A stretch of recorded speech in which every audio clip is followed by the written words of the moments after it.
مساء الخير يا شباب، اخباركم ايه؟ معاكم حلقة جديدة من صفحة دكتور ساينس مع دكتور بشوي.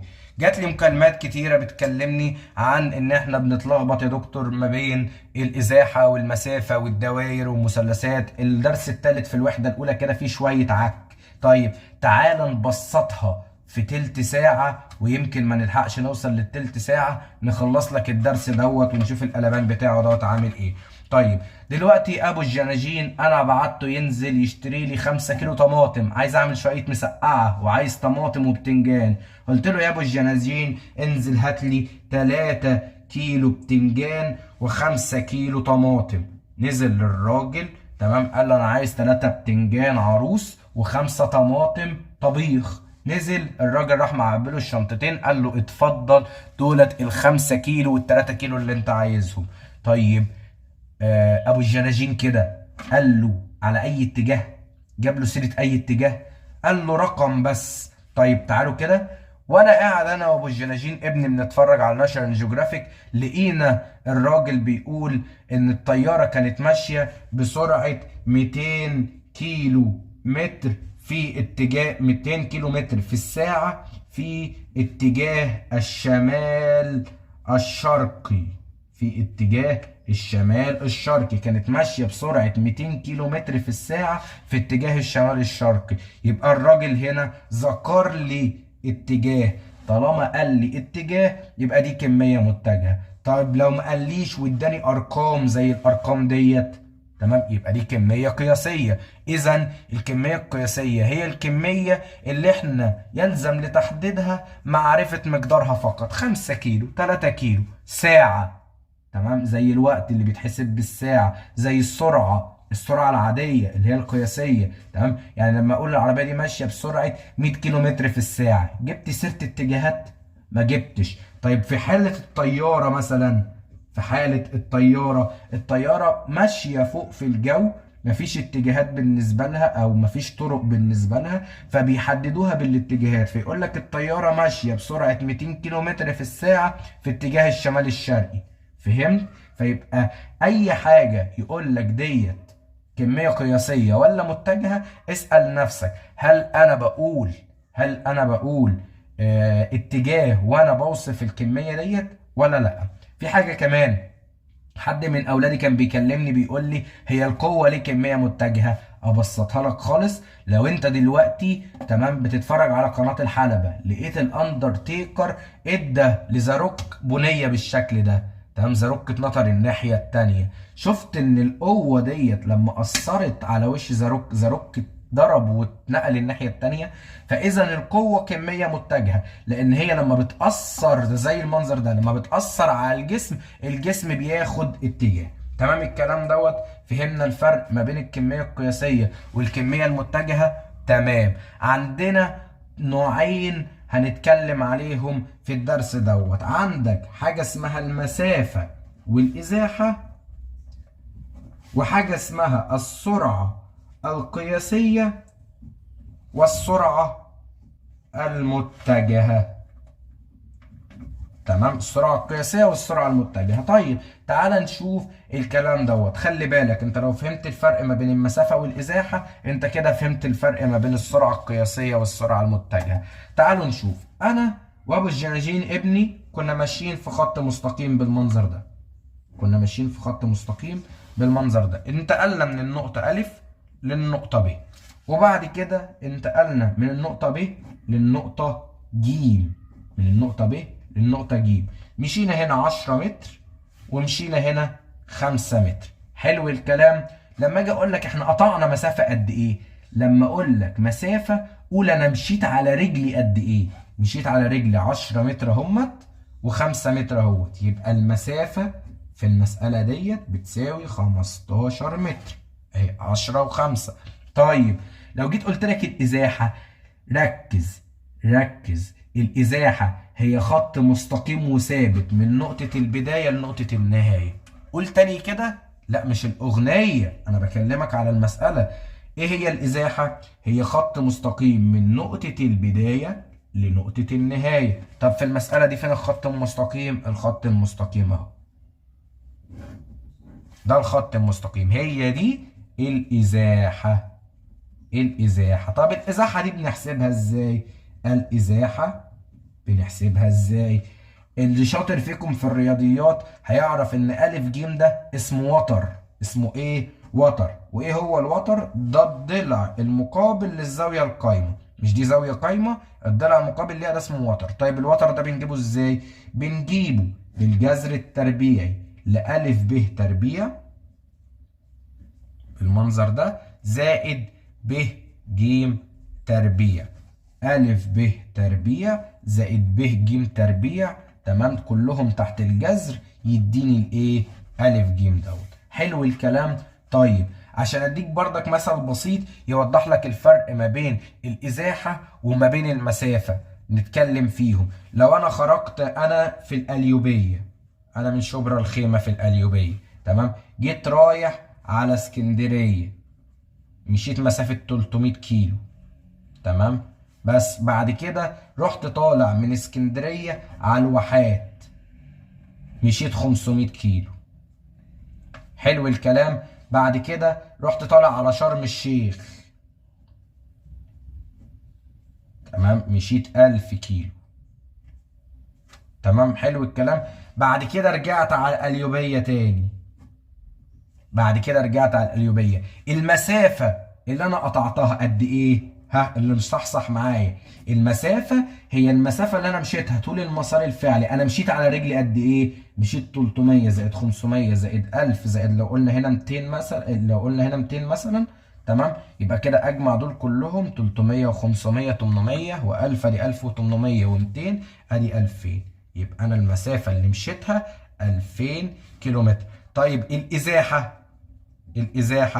الإزاحة طول الخط المستقيم من نقطة البداية لنقطة النهاية. شايف أنا عملت إيه بصباعي؟ بعد إذنك اعمل كده في الامتحان، قول هي فين نقطة البداية؟ نقطة البداية أهي. طب ونقطة النهاية؟ أهي برضو. يبقى كده الإزاحة بكام؟ بصفر. يعني أنا لو رحت لفيت العالم ورجعت لنفس مكاني يبقى الإزاحة بتاعتي بإيه؟ بصفر. طيب تعال نشوف المسائل اللي جاية معانا. بيقول لي إيه؟ بيقول لي إيه؟ قال لي ان لو عندنا مربع او مستطيل، هنرسم مستطيل المره دي، مستطيل بالمنظر ده، مستطيل بالمنظر ده. انا صحيح يا دكتور بس كنت بحب الهندسه قوي. بصوا كده، لو بالمنظر ده مستطيل الف ب ج د، مشيت من الف لب يعني مستطيل بالمنظر اللي قدامي ده. تعالى بقى نبتدي.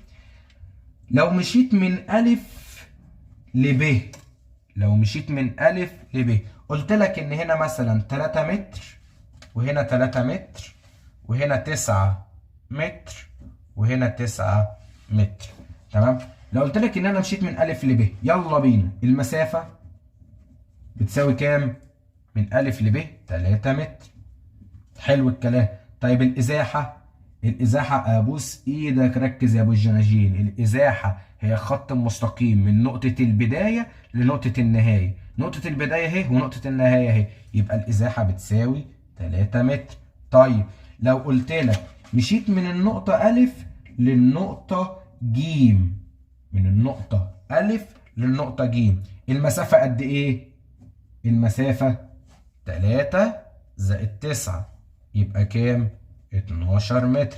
طب لو قلت لك الإزاحة، أول ما تسمع إزاحة حط صباع على نقطة البداية وحط صباع على نقطة النهاية. أول ما تسمع إزاحة حط صباع على نقطة البداية وصباع على نقطة النهاية واعمل خط ما بينهم بالمنظر ده أهو. بص، تمام.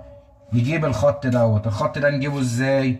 برافو، بالجذر التربيعي ألف ب تربيع زائد ب ج تربيع اللي هو بيساوي 3 تربيع زائد 9 تربيع، وشوف بيطلع كام.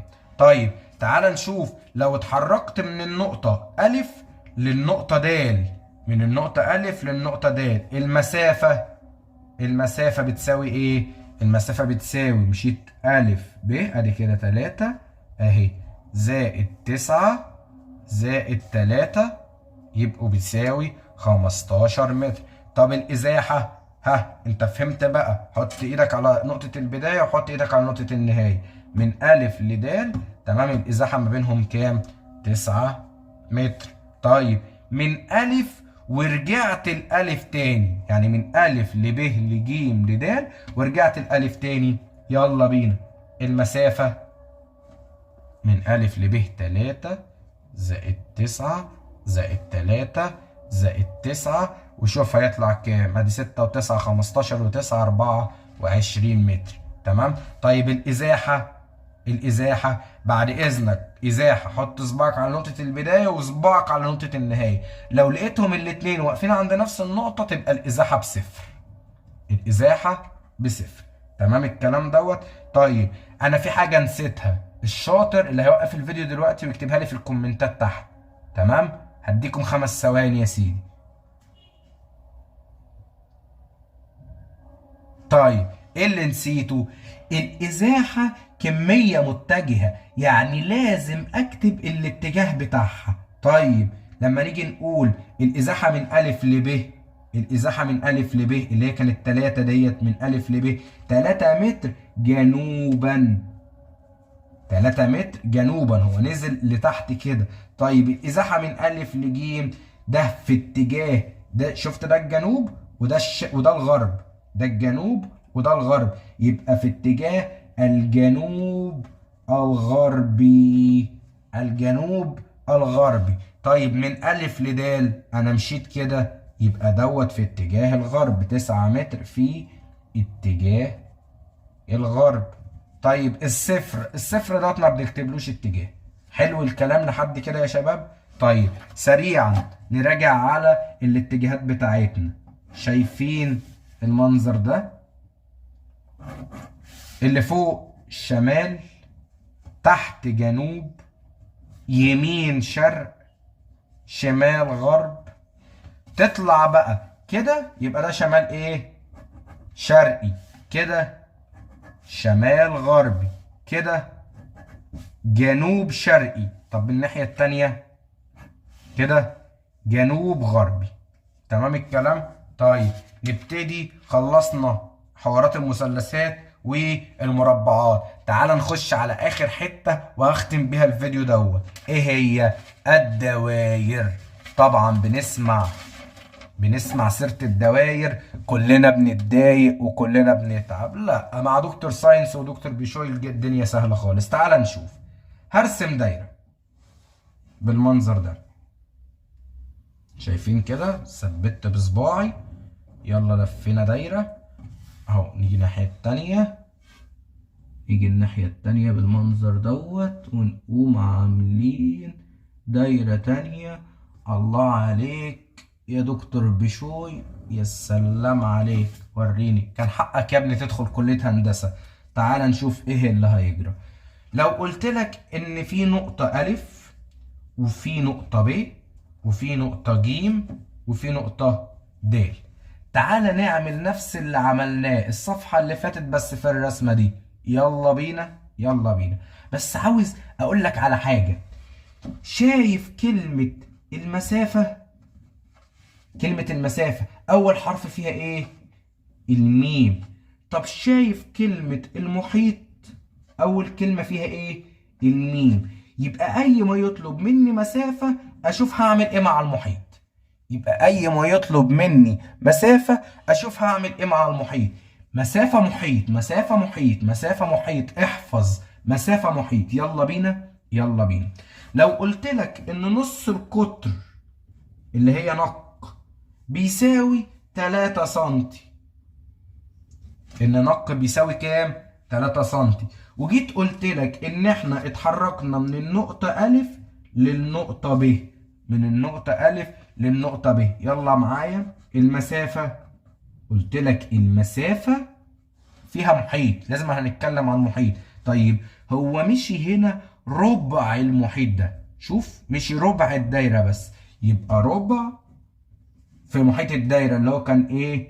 2 باي نق، اللي هو كام؟ 2 باي نق. طب الإزاحة، الإزاحة قلت لك اول ما تسمع كلمة ازاحة حط صباعك على نقطة البداية وحط صباعك على نقطة النهاية ووصل خط ما بينهم اهو يا سيدي اهو. طيب ده هجيبه ازاي يا دكتور بشوي؟ فاكر لما كنا بنتكلم مع بعض، وقلت لك ان نق ب 3 سنتي. نق دوت اللي هو نص القطر، اللي هو ده نق اللي هو ده نص القطر.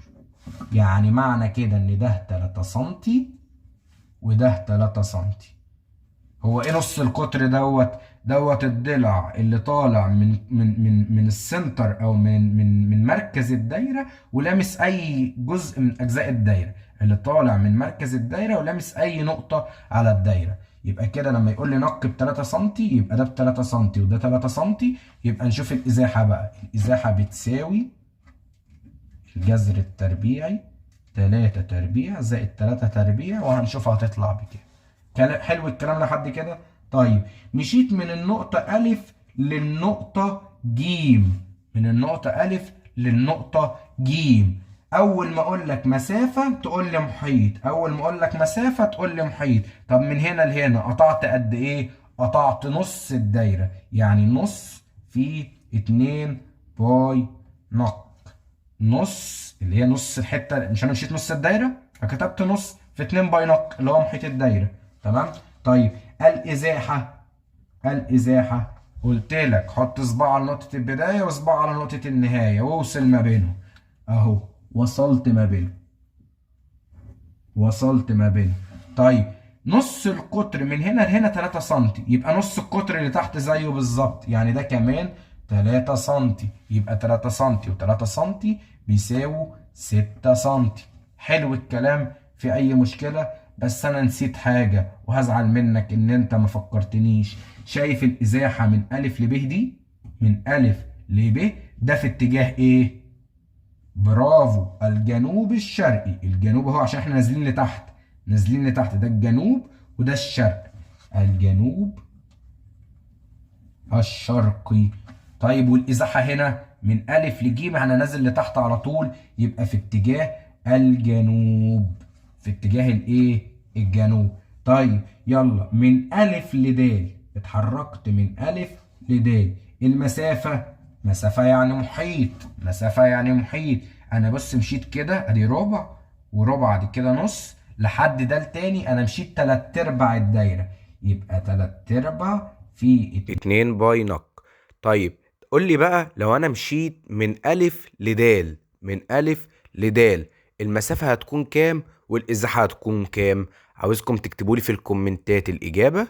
وكده انتهت حلقتنا النهاردة. ما تنسوش اللايك والسبسكرايب مع دكتور بشوي من صفحة دكتور ساينس. اكتبوا لي لو في أي حاجة واقفة معاكم، وبإذن الله انزل لكم فيديو تاني ليها، وأشوفكم الحلقة الجاية.